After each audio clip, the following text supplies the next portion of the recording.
Another day, another cake vlog. Ang team ng cake na gagawin natin today ay mermaid-inspired cake. Actually, matagal na tong video na to, parang ilang weeks na. Then, na-post ko na yung picture nito sa page. Kaya aware na siguro kayo sa finished look. So, ngayon, ipapakita ko lang sa inyo kung paano ko siya ginawa. Ito pala yung reference ng cake na sinending customer.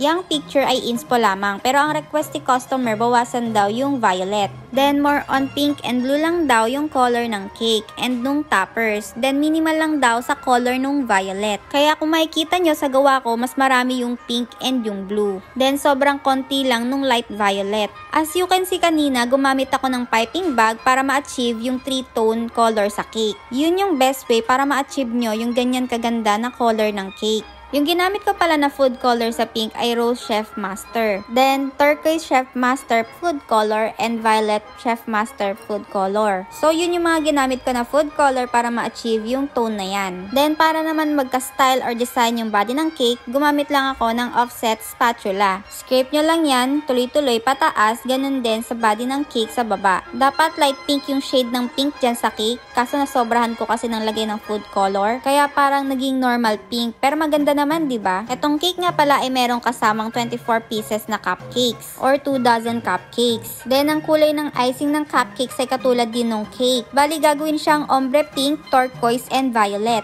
And para ma-achieve nyo yung ombre effect, gagawin nyo lang yung technique na ginawa ko kanina. Gumamit lang ako ng cling wrap, then by layer ko nilagay yung different color ng icing. Once nalagay ko na yung different color ng icing, niroll ko yung cling wrap, then saka ko nilagay sa piping bag. Bago ko pala ilagay sa piping bag, tinupit ko muna yung dulo ng cling wrap. Once nalagay nyo na sa piping bag, ipupull up nyo yung cling wrap na may icing. Dahil baka magbara once nagpipe na. Sumasama kasi yung plastic once nagpipe na, kaya huwag nyo kakalimutan hatakin yun pataas. Ang kailangan nyo lang iwan ay yung icing, kahit hatakin nyo na yung cling wrap at itapon na. Mahirap kasi maglagay ng 3 different color ng icing sa piping bag dahil makipot yung piping bag, kaya yun yung best way para ma-achieve nyo yung ombre sa cupcake. So now, naglalagay na ako ng fondant toppers. Yan ay mga minold ko lang using silicone molder. Pero yung parang malaking shell sa taas and yung parang dahon ng dagat, manual ko lang ginawa. Then pinahiran ko lang din ng gold dust yung dulo ng tail, then konti lang sa body kaya makinang siya tignan. Na-vlog ko yan pero konting clips lang since nag-full na naman ulit yung memory ng phone ko. Abangan nyo na lang sa next post. After ko nga ilagay lahat ng fondant details, nagpa-pipe na ako ng icing sa paligid. Then ang gamit ko dyan na piping tip ay 6B.